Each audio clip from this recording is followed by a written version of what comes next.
नरेंद्र मिश्र। देखिए, नई शिक्षा नीति और मातृभाषा यह विषय है और मातृभाषा की भूमिका को लेकर के नई शिक्षा नीति ने क्या कहा है, क्या उसकी अवधारणा है, ये हमें समझना होगा। मैं शुरू में ही ये बात कह देना चाहता हूँ कि नई शिक्षा नीति जो बनी है वो मातृभाषाओं के चिंतन से नहीं, मातृभाषाओं की चिंताओं से बनी है। और जब ये कह रहा हूं तो याद रखिए, 27 अनुच्छेदों में बटी हुई नई शिक्षा नीति में आधे से अधिक जगह पर मातृभाषा का सीधा या अप्रत्यक्ष संदर्भ आया है, जिसमें परिच्छेद 4, 6 और 22 खुद करके मातृभाषा के पक्ष में अपनी बात रखते हैं। जब मैं चिंताओं की बात करता हूं तो उसका असर यह भी है, यह हमें नहीं भूलना चाहिए कि इसी ड्राफ्ट में ये साफ लिखा हुआ है कि पिछले 50 वर्षों में 220 भाषाएं समाप्त हो चुकी है, मातृभाषाएं, और 197 मातृभाषाएं समापन की प्रक्रिया से गुजर रही। अर्थात इस नई शिक्षा नीति ने मातृभाषाओं को बचाने के लिए एक बड़ा स्वर बुलंद किया है, एक भारतीय जनता का आह्वान किया है। इस कारण से इसकी निर्णायक भूमिका है। शुरू में किया हमें समझनी होगी। दूसरी बात यह है कि जहां से अनुच्छेद शुरू होता, यानी भाग 1 शुरू होता, 27 भाग में बटी है, 4 सेक्शन है, 4 खंड, 27 अध्याय में नई शिक्षा नीति को बांटा गया है। उसके पहले अवधारणाओं पर बात की गई है और आरंभ में लगभग 3 पृष्ठ अवधारणाओं पर है। यह मैं इसलिए कह रहा हूं कि मैंने नई शिक्षा नीति का अंग्रेजी से हिंदी और उसके बाद भोजपुरी में अनुवाद करवाया है। उस पूरी प्रक्रिया से दूसरा और विश्वविद्यालय के इच्छा अनुसार मैंने इस पूरे ग्राफ का भोजपुरी में अनुवाद किया। इस करते मैं उसको बहुत करीब से मैंने देखा है, उस पूरे ग्राफ को। वह शुरू ही ये कहती है कि भाई ज्ञान विज्ञान की अध्ययन की जो भाषा है वह वार्तालाप की भाषा होनी चाहिए, बातचीत की भाषा होनी चाहिए, कम से कम आरंभिक शिक्षा, अर्थात कक्षा 5 यथासंभव कक्षा 8 तक आप उस भाषा में बात ज्ञान विज्ञान अर्जित करवाएं बच्चों से जो उनके बोलने की बोलचाल की भाषा हो। क्यों कहा उन्होंने?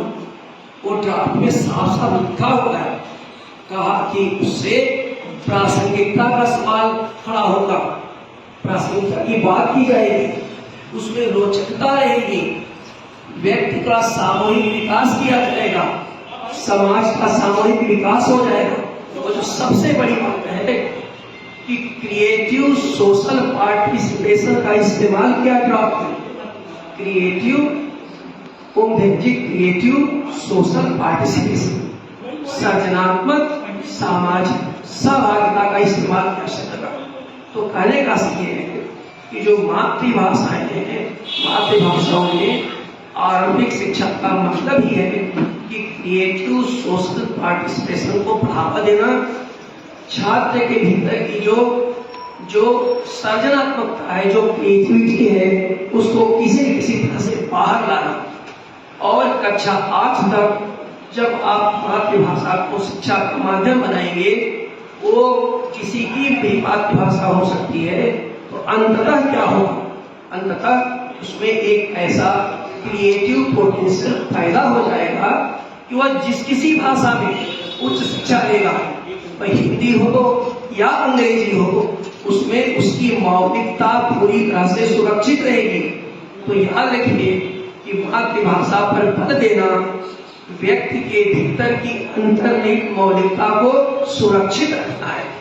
और इस कारण से उन्होंने कक्षा 8 तक इसकी व्यवस्था दी है।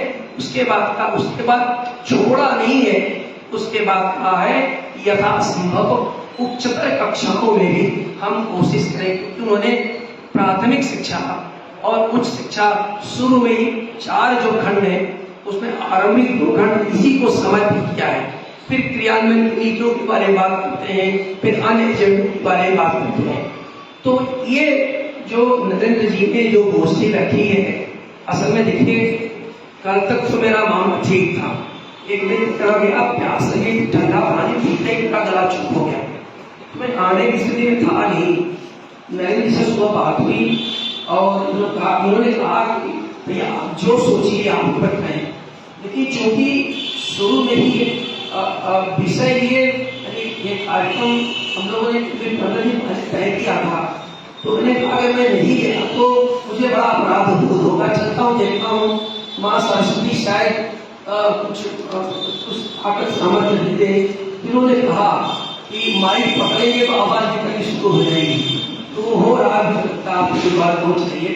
तो जो मैं कहा था कि मौलिकता ये बहुत बड़ी बात है, इसकी चीजों को हमें समझना होगा। ऐसा क्यों, ऐसा इसलिए कह रहा हूँ कि देखिए मैं इस बात को मानता हूँ, मेरी मातृभाषा बहुत छोटी है, अध्ययन अध्यापन की भाषा अंग्रेजी और हिंदी दोनों रही है, तो हम अपनी मातृभाषा की क्षमता को जानते हैं।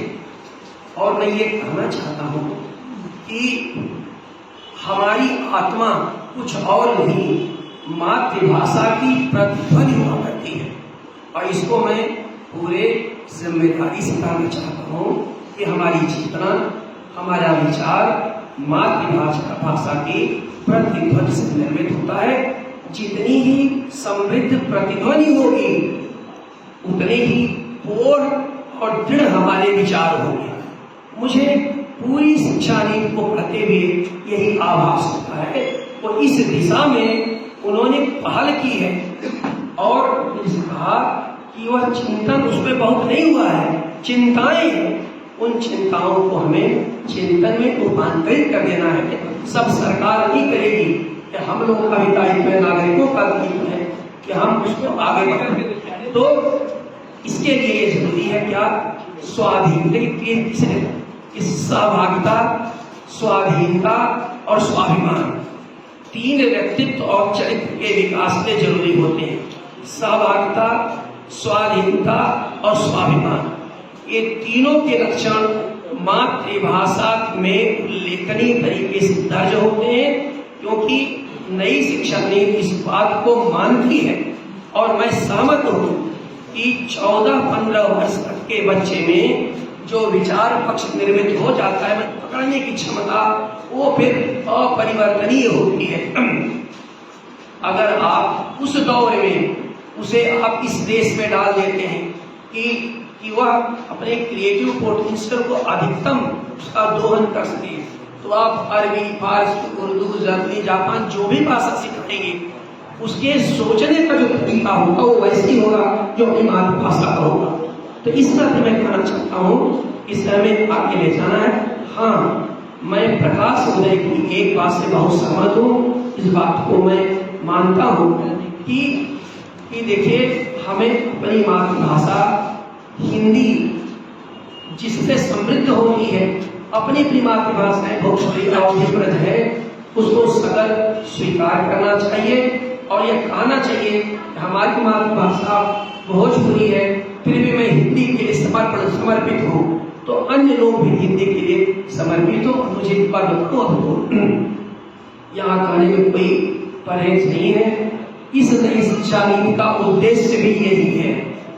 वो जानती है शिक्षा नीति कि मातृभाषा को प्रश्रय दो, उसमें शिक्षा दो, धीरे धीरे हिंदी वहीं से समृद्ध हो जाएगी। तो संविधान की मूल अवधारणा के अनुकूल है ये उच्च शिक्षा नीति, तो संविधान इस बात को साफ साफ कहता है कि हिंदी अपने विकास के लिए अन्य मातृभाषाओं से यथा योग्य सहयोग देती रहेगी और संस्कृत से भी लेगी।